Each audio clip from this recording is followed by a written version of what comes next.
আসসালামু আলাইকুম রহমতুল্লাহ। সাধারণত চরফ্যাশনে ঢাকা থেকে যেখানে এসে লোকজন নামে বেতুয়া লঞ্চঘাট এলাকা, আমরা যাব সেখানে। কিন্তু আমরা যেহেতু ওইখান দিয়ে আসি নাই, আমরা ভোলার আরেক পাশ দিয়ে ঢুকেছি, অর্থাৎ ভোলা সদর দিয়ে ঢুকেছি। তো আমরা আজকে যাব চরফ্যাশন শহর থেকে অ্যাপ্রক্সিমেটলি ৮ থেকে ১০ কিলোমিটার দূরে বেতুয়া লঞ্চঘাট এলাকায়। উদ্দেশ্য লঞ্চঘাটে যাওয়া না, ওই জায়গাটাকে ট্যুরিস্ট বা পর্যটকদের জন্য খুব সুন্দরভাবে সাজানো হয়েছে। শুনেছি এমনটা, দু একটা ভিডিওতেও দেখেছি কিছু। আজকে এটা আমরা নিজেরা এক্সপেরিয়েন্স করার জন্য যাচ্ছি ওখানে।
বেতুয়া একটা রাস্তা তৈরি হলো, যে রাস্তাটা একদম মেঘনার পারে, একটা kind of tourist spot type. এটা মোটামুটি পপুলার হচ্ছে এখন মানুষের মধ্যে।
এই হলো সেই বেতুয়া মেঘনা নদীর পার।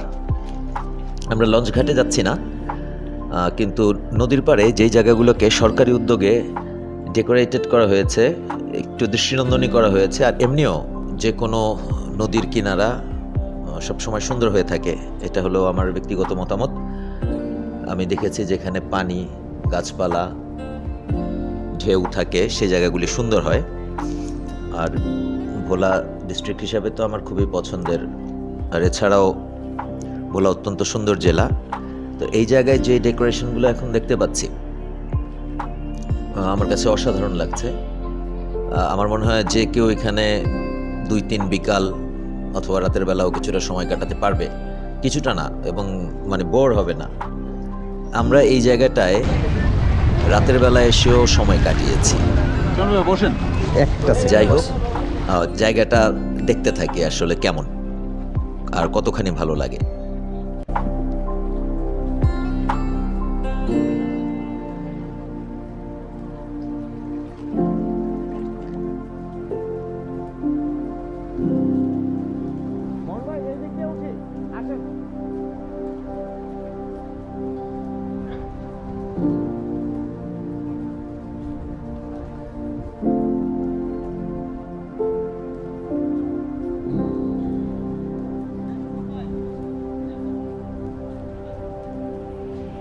আচ্ছা, বুঝছি।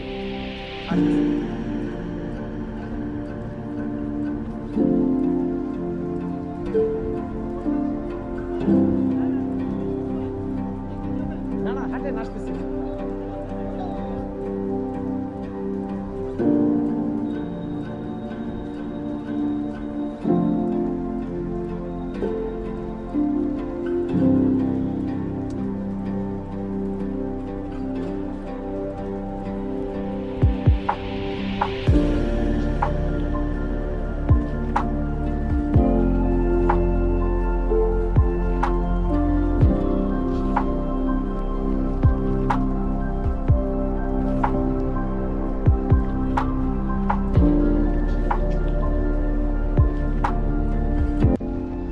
আশা করি পরিবার নিয়ে আসলে পরিবারের সকলে মিলে এই জায়গাটাকে উপভোগ করতে পারবে। খুবই সুন্দর জায়গা। পরবর্তীতে যখন আসবো আমিও চিন্তা করছি আমার ফ্যামিলির লোকজনকে নিয়ে আসবো, আমার বাচ্চারা খুব এনজয় করবে আশা করি।